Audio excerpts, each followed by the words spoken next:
Can you believe she's doing nothing even though she's in her last month of pregnancy? What kind of parenting did you do? When I opened the front door, there were my daughter, Jessica, and her husband, Thomas. Thomas scowled at me, complaining about dust accumulating under the table and a dirty bathroom floor. He seemed to think my daughter's inability to clean meant I had failed as a parent. It's tough for her to bend down with that belly. If he's that concerned, why doesn't he clean it himself? Before I could say anything, Thomas reached for the door. I can't be bothered with someone who can't even keep house. I'm leaving her. I'm Rebecca, and I turned 54 this year. I work as an employee for a major corporation. After losing my husband early, it's been just me and my only daughter, Jessica. Raising Jessica alone wasn't easy, but her smiles always made the fatigue disappear. Jessica grew into a kind and thoughtful young woman, blessed with good friends. However, she was clueless in romantic relationships and struggled to find a boyfriend. I was hoping she'd meet someone in high school, but she didn't even have a boyfriend in college. After graduating, she's been working as an office employee for a food manufacturer. Not a single rumor about her dating life. When I'm gone, Jessica would be all alone. I started to worry, considering introducing her to someone, when she shyly informed me she's dating a man she met through a friend. Their relationship progressed smoothly, and about 2 years in, they announced their engagement. I felt relieved. It's bittersweet to see your only child move out, but the reassurance of her having a family outweighed that. The couple lives about an hour's drive from my house. Thomas is 4 years older than Jessica and a very ambitious man. Thomas often works late or goes out for drinks, citing his career ambitions, leaving all household chores to Jessica. I thought they should share responsibilities, but I refrained from interfering in their lives. Then, about 6 months after their wedding, Jessica invited me to lunch to announce she's expecting. Jessica, who didn't have siblings, always liked children. She used to tell me she wished for a little sister or brother, something I couldn't provide as I had no plans to remarry. Jessica, who had always wanted kids even after getting married, was lovingly speaking to her still flat belly, rubbing it gently, as if she couldn't wait to meet her unborn child. Seeing her like this filled me with joy. If you ever need anything, don't hesitate to call me. I parted ways with Jessica after saying that. Since Jessica continued working during her pregnancy, I made it a point to check in on her regularly to see how she was doing. Around the time she entered her second trimester, I was assigned a big project at work that would result in frequent travel. When I told Jessica about this, she was thrilled for me and told me to focus on my work, assuring me she would be fine. I asked Thomas multiple times to look out for Jessica while I dove into my work. It should be close to Jessica's final month of pregnancy by now. As the project was winding down and work was settling, I called to discuss plans for after the baby arrives. To my surprise, it was Thomas who answered the phone. Hey, Rebecca. Good timing. Jessica's pretty useless and in the way, so I'm gonna bring her over to your place. What? What do you mean? Before I could get an answer, he hung up. An hour later, my doorbell rang. Opening the door, I found a disheveled Jessica standing there next to Thomas. Jessica! I was shocked at how much my daughter had changed. She didn't even have the strength to smile. Dark circles under her eyes, her hair, nails, and skin all dry. She looked nothing like a woman in her 20s. Her fingers were cracked and bleeding. Her expression was dark, her gaze fixed on a single point. How could she deteriorate so much in just a few months?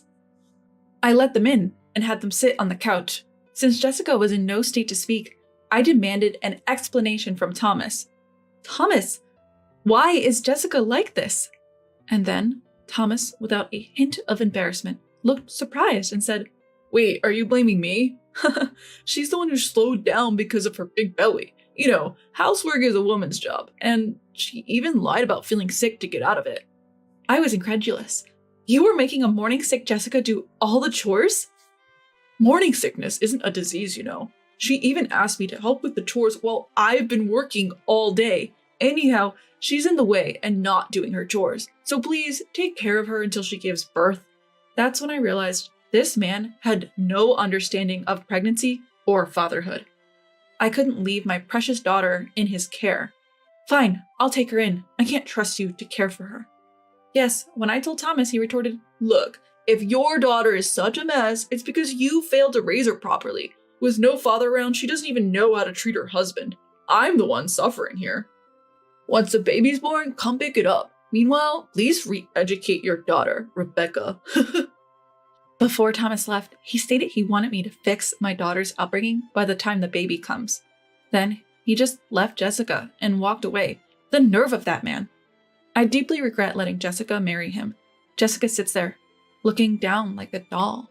First, I need to make her feel secure. So I went to the fridge, poured milk into Jessica's favorite cup with a bit of sugar, and warmed it up in the microwave. "Be careful, it's hot," I told her as I handed it over. Upon sipping the warm milk, Jessica broke into sobs, tears flowing freely. I sat next to her, rubbed her back, and listened to her story.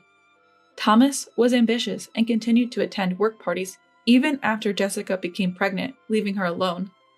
Whenever she needed something, he wouldn't lift a finger to help. He even demanded she do housework when she was feeling ill from the pregnancy. "Hey, get up. You've been lounging around. You haven't done the dishes or laundry." Sometimes he would even bring home colleagues after a night of drinking and force her to cook and clean for them. I clenched my fists, furious at how my pregnant daughter was being treated like a servant. Jessica told me she didn't want to jeopardize my career, so she endured it. She even asked doctors to explain to Thomas about the physical changes in pregnancy, but it was all in vain. Her in-laws lived far away, only accessible by flight, so she couldn't rely on them either.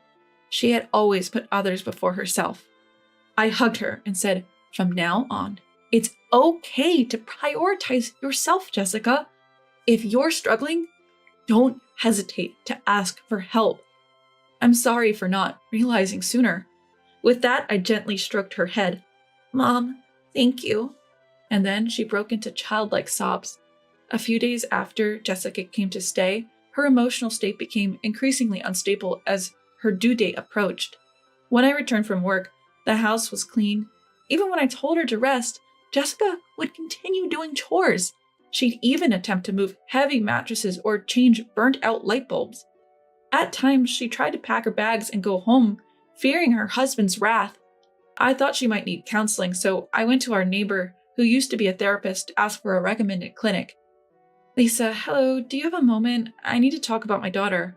Welcoming me into her home, Lisa listened to my story. I shared Jessica's situation with Lisa and her husband Kevin and received recommendations for a good clinic.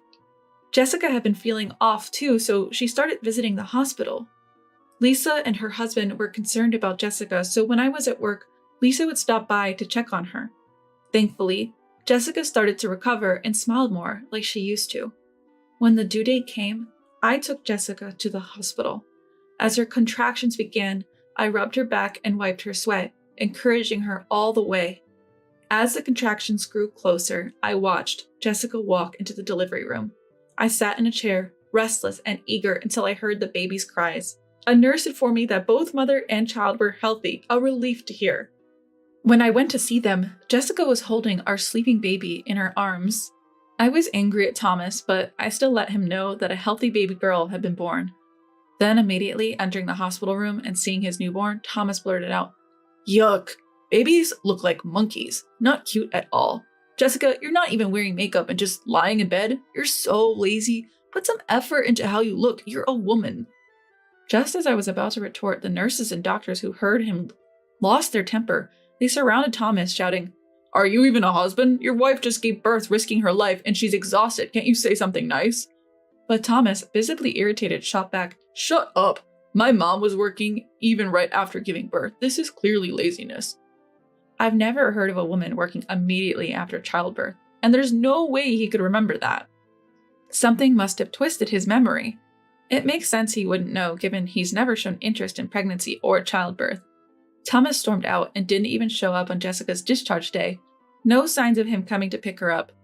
Concerned about sending Jessica back to him, I told her she could stay with me, but Jessica wanted to go home, saying it was unfair to the child to grow up without a father. Reluctantly, I called Thomas to see if he would pick her up. He replied, "I'm busy with work, so please take care of things there. I don't want to lose sleep because of a crying baby." He hung up right after that. I brought Jessica home, suggesting she stay until she got used to parenting. Thomas hadn't bought any baby essentials, so we went shopping to set up a nurturing environment. Thomas hadn't even thought about a name because he was so focused on his work, so Jessica and I chose one. We named the baby Sarah. Our neighbors Lisa and her husband knew the situation and helped with childcare, so Sarah grew up well.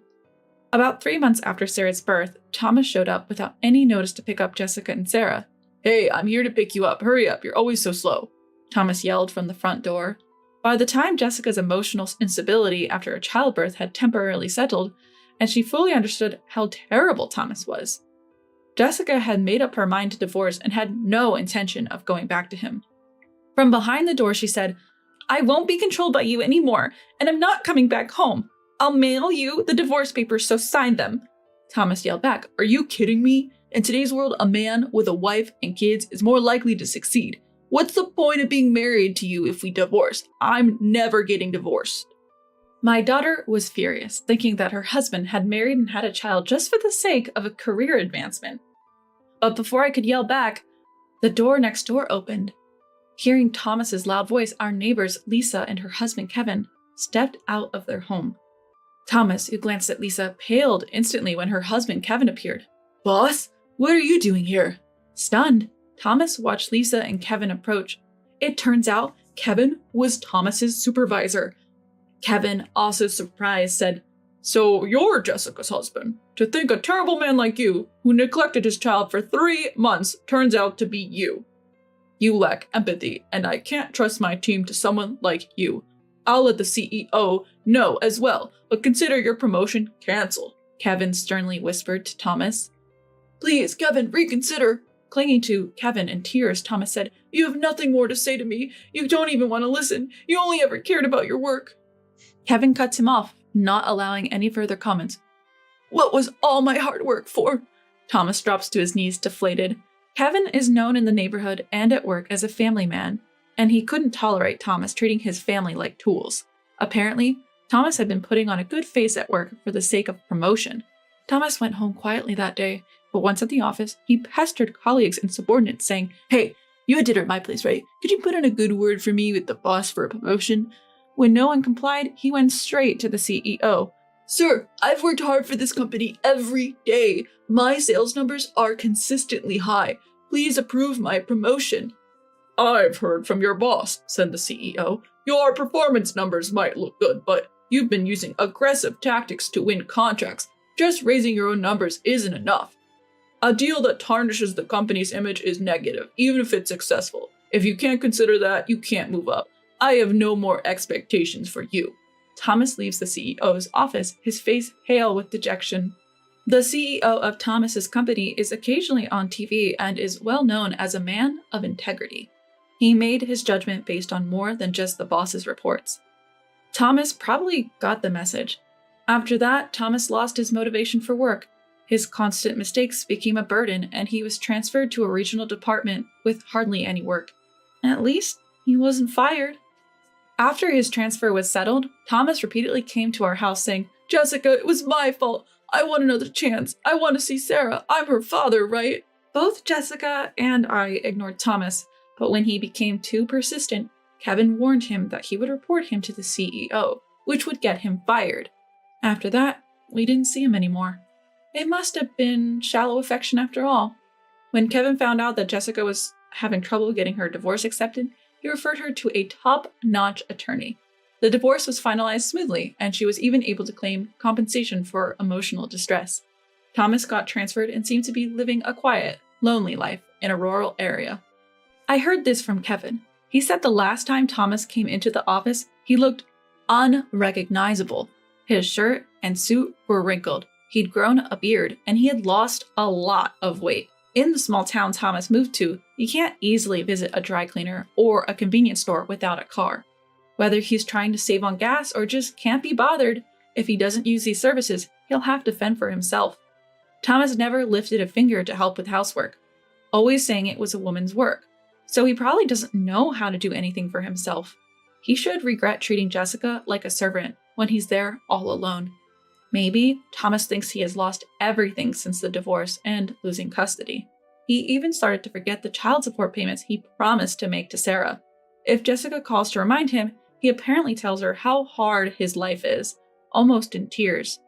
I advised Jessica to inform her lawyer, and as soon as she requested the child support through legal channels, it got paid. So far, we've heard nothing from Thomas about wanting to see Sarah.